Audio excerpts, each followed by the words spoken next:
Life and a career can be full of advice, especially for rookie police. So in this video, I look really deep for some honest, candid advice from some of the most impactful police officers across the country. Some are going to give advice that's a hard pill to swallow, but if you also hear some common themes, that means it should be a top priority for you and you must act upon it. Let's get into what these veteran officers have to say. As someone that's been on the job for 25 years as a lieutenant and someone that's been a former patrol sergeant and patrol field training officer, the expectations I have for new officers are simple. We want you to be a sponge. And what I mean by that is to absorb everything.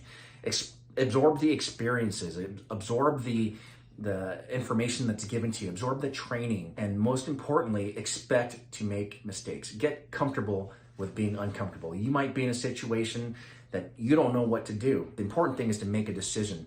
And even if you make a mistake, you'll learn from it. Because if you're one of those people that touches a hot stove and can't learn from a mistake, then you're probably not designed to be in a job where you have the autonomy that you do. Even though you have a line of supervision, you're largely unsupervised out there. We trust you to be autonomous. We trust you to do good police work. And we know that sometimes getting your hands dirty means making mistakes. Aside from the on-the-job experiences, you're gonna learn how to have to survive off-duty as well.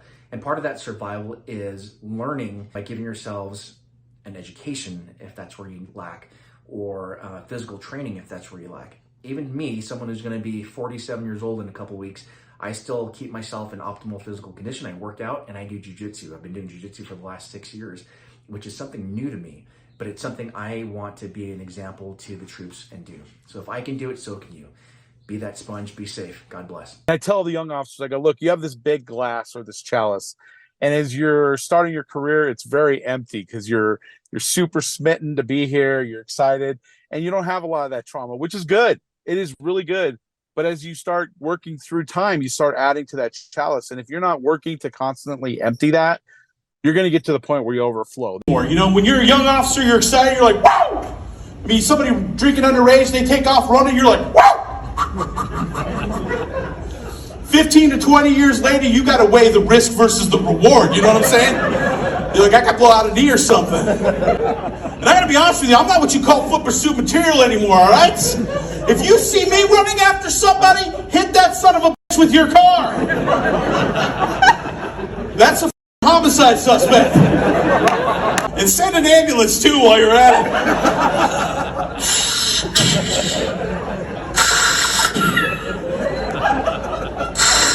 What's wrong with Vinny? He ran a block. My name is Chris Gregorio. I'm a 20-year veteran, now a sergeant in the Pacific Northwest. What I would tell young, newer officers is to don't lose sight of why you're doing what you're doing, why you chose this profession, and choose not to listen to the noise. Don't listen to the negativity. Don't choose to listen to the things that may sidetrack you from why you're doing what you're doing. Be all in without being Leroy Jenkins all in. Leroy Jenkins!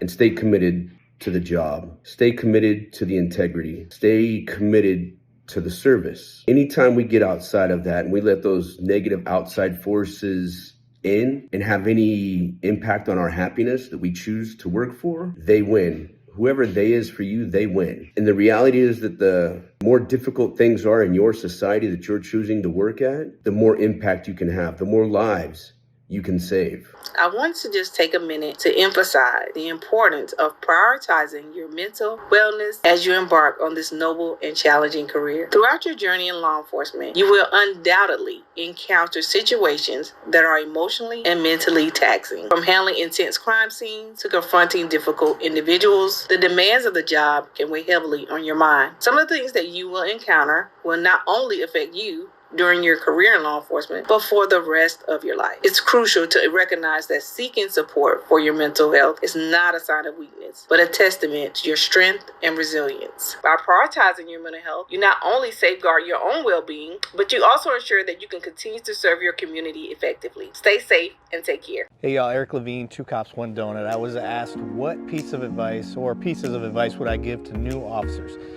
There's 2 things. 1, start jiu-jitsu immediately. That is paramount, and you need to keep doing that for at least 5 years. Just keep staying steady, stay consistent. It will help you in your law enforcement career. It will help you with your confidence, and it will help you dealing with people.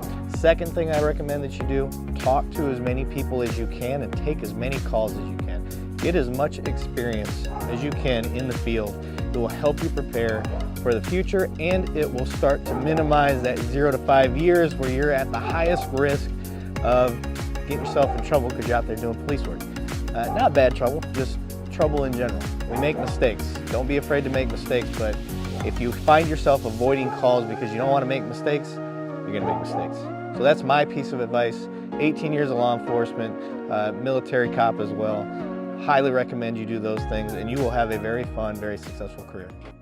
Hey guys, my name is Melissa, and I've been a police officer for 16 and a half years. And I'm currently a lieutenant in a large metropolitan police department. And for rookies who are just coming into law enforcement, if you're interested in becoming some kind of a supervisor or obtaining some kind of a rank within your organization, I would definitely suggest you be aware of what the different qualifications or stipulations are for those different ranks and positions. So just an example, in my agency, we have some positions like detective or captain and higher that are appointed by the chief of police. So they have that ultimate discretion and authority to select who they want to.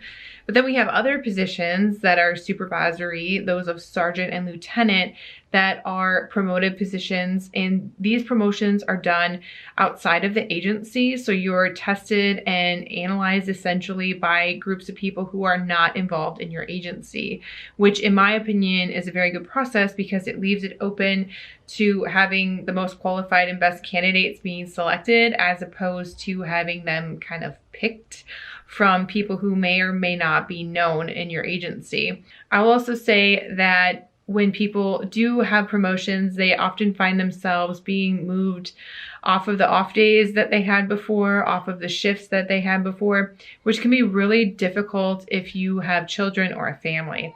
This is something that I've experienced myself in my career, and that can be very hard. So if you have children already, or if you're considering having children, I would really encourage that you have a strong support system available to you, whether this is family, friends, or it can even be people that you hire or pay for that support. When it comes to family and your obligations outside of work, make sure that you understand that you are 100% replaceable within any job in any police department. As much as we love our coworkers and our fellow officers, you're replaceable as a police officer. You will never be replaceable as, a daughter, a son, a husband, wife, mother, father, friend. So keep that in mind and make some decisions with the correct prioritization of what is and should be important to you in your life. So I hope this helps y'all, and you be careful out there. Maintain a level of fitness. Whether or not you want to believe it, in this profession, you're going to have to chase bad guys. Sometimes you're going to have to fight bad guys. Sometimes you're going to have to stay in the fight. And if you aren't physically capable of doing that, you could end up getting yourself hurt or your partner's hurt. And it's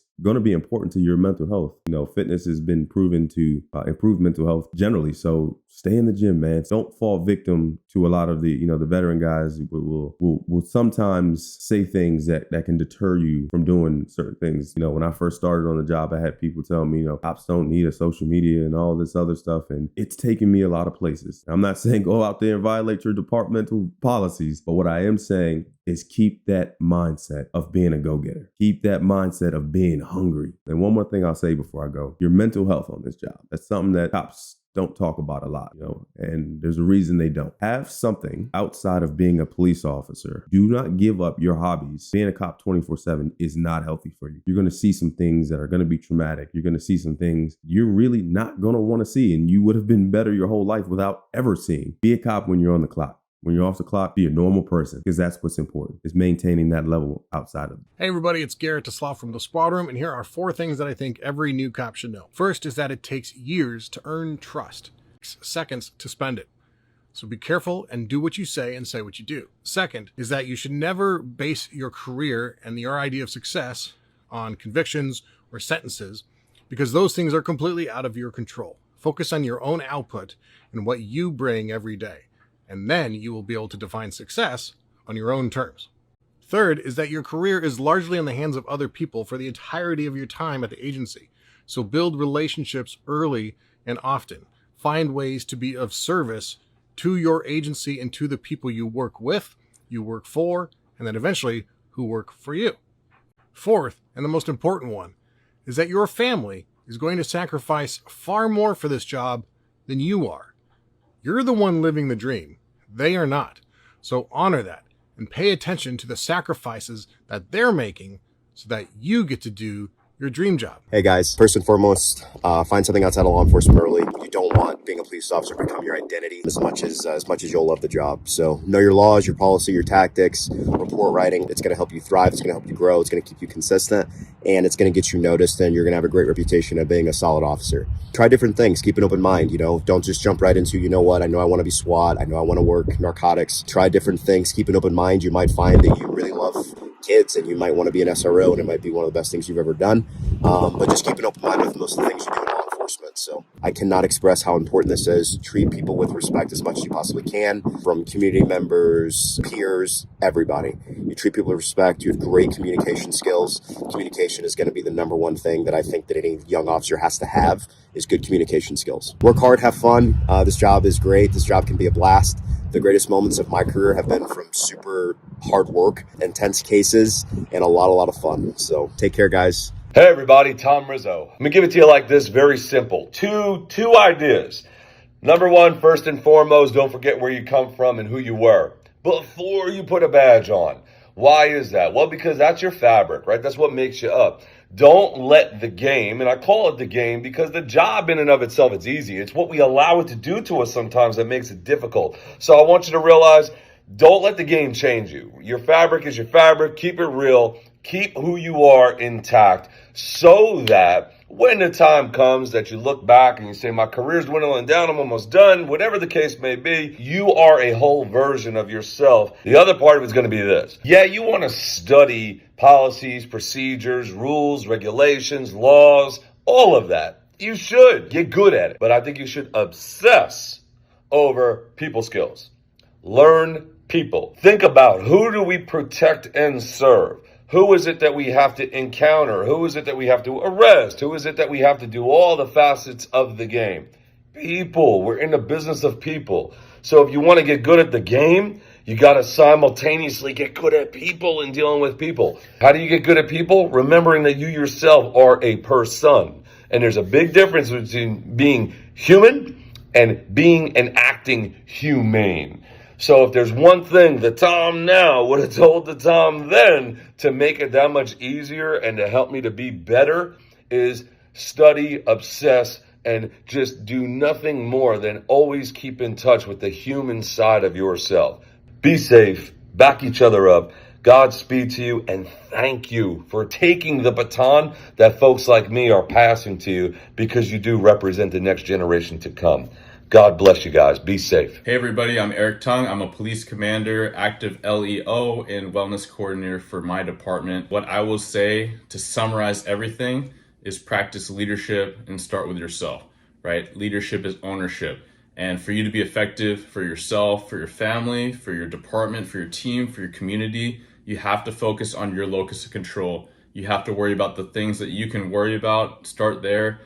Take care of your fitness, take care of your sleep, take care of your nutrition, take care of how you engage with people, and that will expound out to be your best version of yourself, the best version of you as a police officer, and then that's going to spiral out to everyone that you have a sphere of influence with. So start with yourself, be patient, stay humble, stay hungry. You got to remember, this job is a marathon. It's not a race. You don't have to get it all done in your first couple of years starting out. You're going to be hungry. You're going to want to do all kinds of things. You're going to want to get into units and stuff. The biggest thing for me was to have things outside of the job, to decompress, get your mind out of it. For me, I like to do some Star Wars costuming. Has absolutely nothing to do with the job, but it lets me to work on some of my creative side, and just kind of completely forget about the job. Meet different people that I don't work with. I like to, have a whole nother facet of my life outside. So traveling's also a fun one. It's good to take your days off, use them, build them up, and then burn them up. So, because most of these contracts nowadays, you can't take them with you, and you're not really going to be able to cash them out at the end. So use up those vacation days, get out in the world, see things, travel the United States, hike, do all that kind of stuff. That's what I love to do. It's fun, and that's my bit of advice. So thanks, Scott. All right, there you have it. And I really appreciate those officers giving solid advice and encouragement. I just want to remind everyone that law enforcement is a job where you're never going to know everything. And my training officers did a great job of telling me that when I first started back in 2007. They said, you're not going to know everything, no matter how long you're in this, so never act like you know everything. Therefore, never stop training. Subjects regarding case law, all the way up to tactics, to communication, to defensive tactics, and many other topics. Keep learning, keep growing. You've got this. Now go out there and do great things.